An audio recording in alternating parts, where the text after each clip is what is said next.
When I bought the small stretch of wetlands behind my home, I considered it my sanctuary. Most homeowners in Maple Dune estates had tiny backyards, but mine opened into a sweeping field of cattails, grasses, and slow-moving water that had been part of a protected ecosystem long before the HOA even existed. The wetlands weren't just pretty scenery, they were legally mapped, environmentally sensitive, and crucial to the natural drainage system of our entire neighborhood. I knew the laws. I'd read the documents. I understood that no one, including the HOA, had any authority to build on that land. So when survey flags suddenly appeared bright neon, planted in straight rigid lines across the marsh, I knew instantly something was wrong. The rumor started in whispers. The HOA wants a new access road. I laughed at first, thinking it was impossible. No one with sense would carve a road through swamp soil so soft your foot sinks 2 inches just stepping on it. But then came the machine's massive excavators rumbling like beasts, tearing into earth as if the wetlands were disposable. I confronted the workers, who shrugged, saying they were just following orders. I contacted the HOA, and they brushed me off with corporate politeness. It's approved infrastructure expansion. Approved? By who? They never gave notice, never held a vote, never filed the environmental paperwork required by state law. I felt helpless, watching the marsh I cherished get carved apart like clay in a child's hands.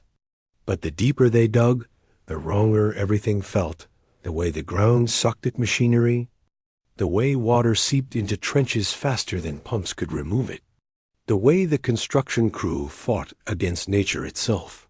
I knew something terrible was coming. I just didn't know how soon.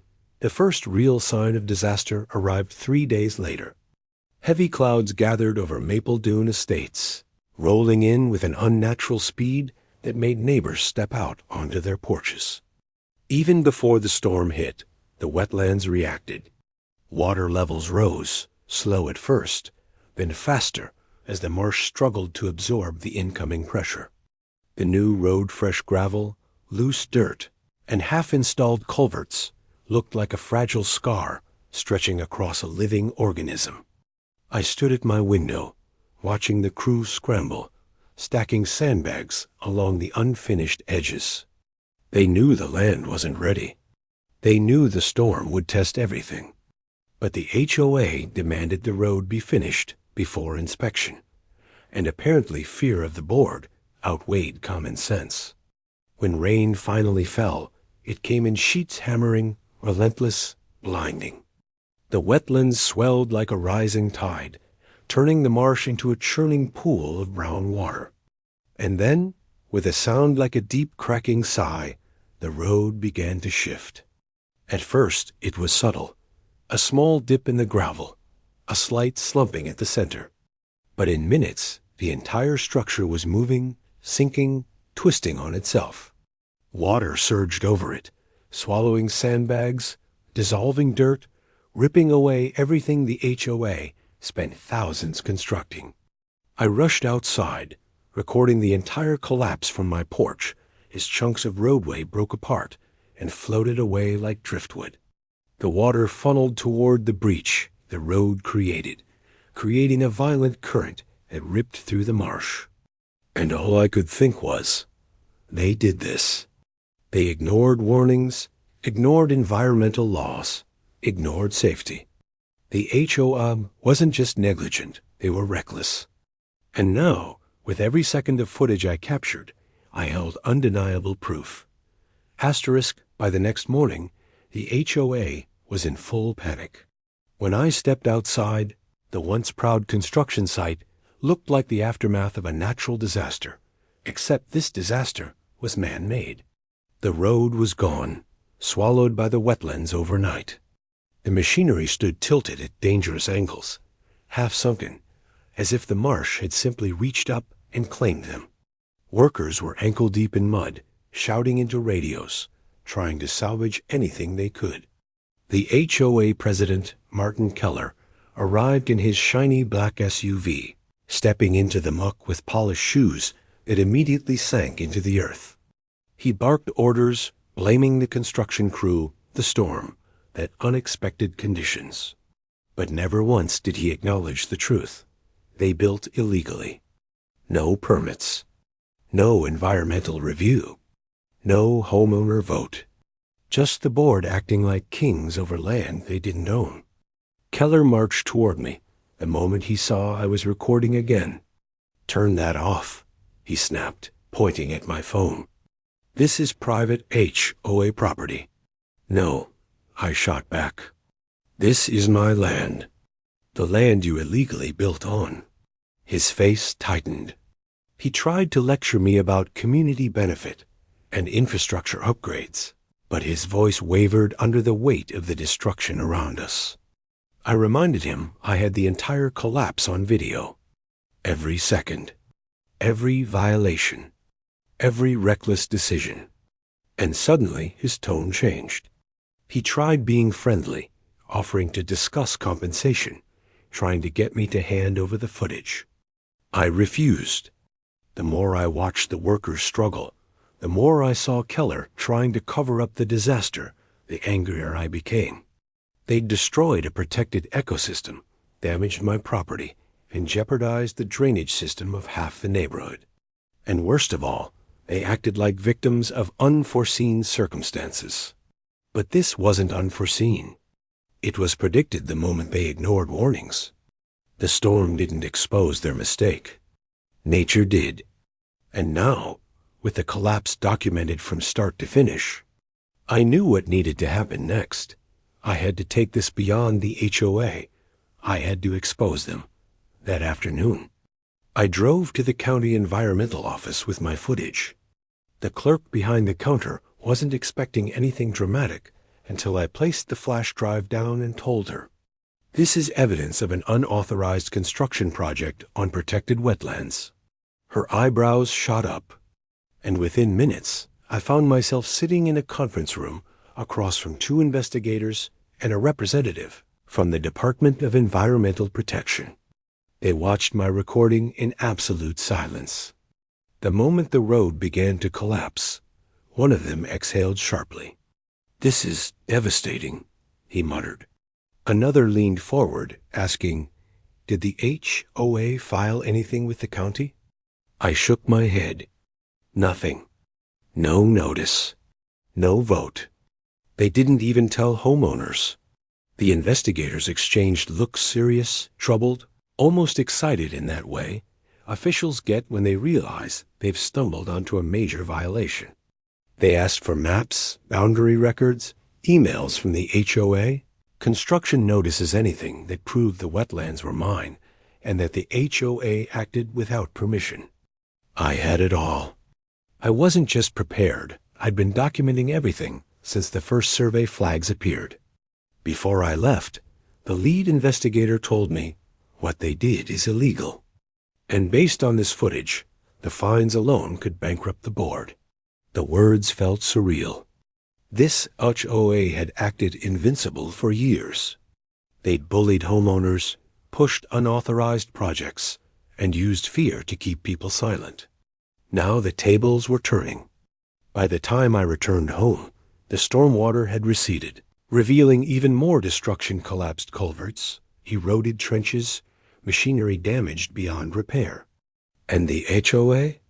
They had already begun sending panicked emails, urging homeowners not to engage with county officials. That was the moment I realized they knew they were caught.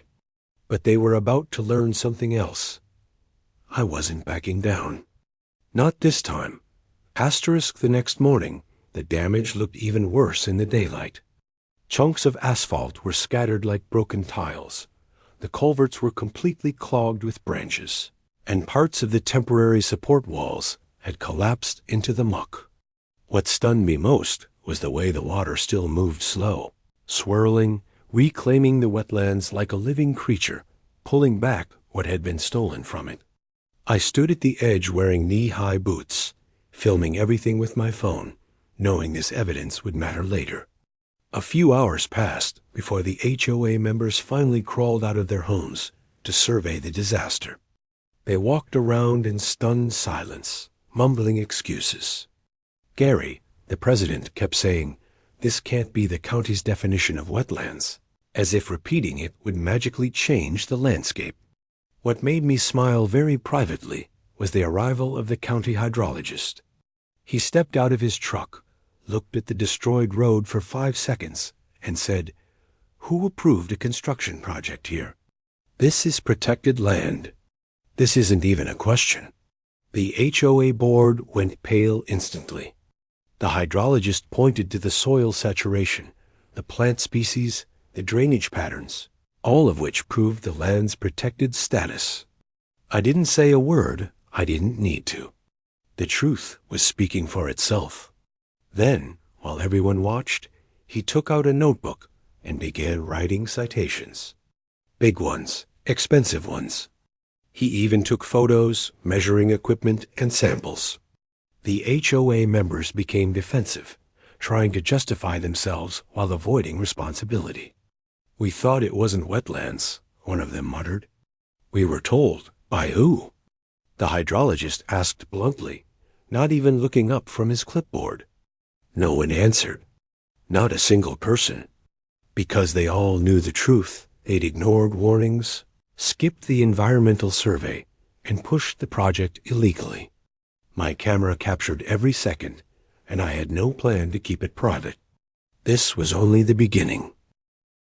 By afternoon, the HOA chaos had evolved into a full-blown meltdown. Contractors returned to recover equipment, and even they looked furious. Their machinery was partially submerged, electrical systems soaked, and the temporary roadbed they'd spent weeks building was now a muddy trench. When one of the workers learned that the HOA had never obtained environmental clearance, he shouted, "Do you understand how illegal this is? We could lose our licenses because of you people." It was the first time I saw the board truly panic. They held an emergency meeting right there beside the wreckage, their shoes sinking into the mud while they argued loudly among themselves. I kept filming at a respectful distance, knowing exactly how this would unfold. Their blame game intensified. 2 pointed fingers at the yell. Treasurer for rushing the budget, one blamed Gary for ignoring the warnings, and Gary insisted that the wetlands weren't real because he never saw water standing here. The irony was delicious standing water surrounded them on all sides. By evening, word had spread through the entire neighborhood. People gathered with umbrellas, whispering about fines, lawsuits, county intervention, and the possibility that HOA dues would need to be raised to cover the disaster. That part made everyone nervous.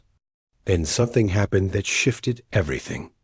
A county emergency management official arrived, examined the destroyed project, and declared the situation a significant environmental violation. He announced that a formal investigation was beginning immediately. One of the board members nearly fainted when he heard the potential penalties. The official added, "We will also be reviewing responsibility for the unauthorized alteration of protected wetlands." He glanced at me briefly, recognizing me from the complaint reports I'd filed months earlier. The HOA board looked at me, then really looked. For the first time, they understood that this wasn't just a messy construction mistake. This was a legal nightmare, a costly one, and they were completely exposed. Asterisk, the next few days felt surreal. The HOA board members tried desperately to regain control of the situation, but everything they touched made things worse. They attempted to block residents from seeing the county documents, but people were furious and demanded transparency. Homeowners gathered in driveways, forming small crowds with phones in hand, trading screenshots and rumors about the violations. The neighborhood group chat exploded with screenshots of the destroyed road and videos I had posted. Some residents were angry at the HOA for lying. Others were terrified that fees would skyrocket. A few were simply amused that the board's arrogance had finally caught up with them. Meanwhile, The county investigation intensified. Surveyors arrived with equipment, marking the boundaries of the protected wetlands with bright flags and stakes. Every time a new flag was placed, HOA members winced. It was undeniable proof of what they had tried so hard to deny, that the unused land they treated like a construction shortcut was federally protected terrain. One investigator specifically asked for all HOA emails, documents, and meeting minutes related to the project. Panic swept across the board like a cold wave. Gary tried to shield certain files, but the county official shut him down with a simple statement: refusal to provide documents will be treated as obstruction. That shut him up instantly. Behind the scenes, I kept receiving quiet messages from neighbors, thanking me for filing the original complaints and refusing to back down. One woman said, "We all wanted to, but we were scared of the board." Another added, "You saved us from something way worse." I didn't consider myself a hero. I just refused to be bullied. But hearing that support mattered more than I expected. By day 4, the county officially halted all construction and ordered the HOA to restore the wetlands at their own expense. A restoration project is extremely expensive, and the HOA had no budget for it. People demanded a meeting, this time a real one that the board couldn't hide from. The HOA had no choice but to schedule an emergency full community gathering. I already knew that was going to be the moment everything finally cracked open. The emergency HOA meeting was held in the community clubhouse, the same building they once bragged about upgrading with. Road access improvements that were now buried in mud. Every chair was filled. People lined the walls, some recording on their phones, others whispering angrily.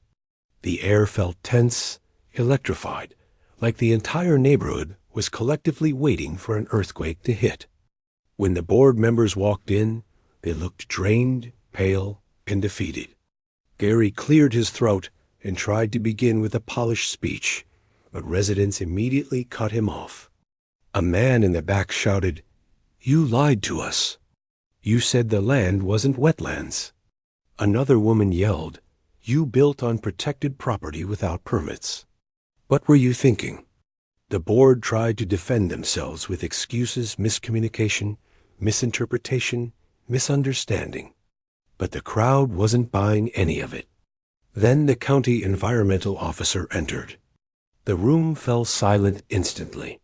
He explained the extent of the violations: unauthorized construction, destruction of protected habitat, illegal alteration of drainage pathways, and failure to submit mandatory environmental surveys.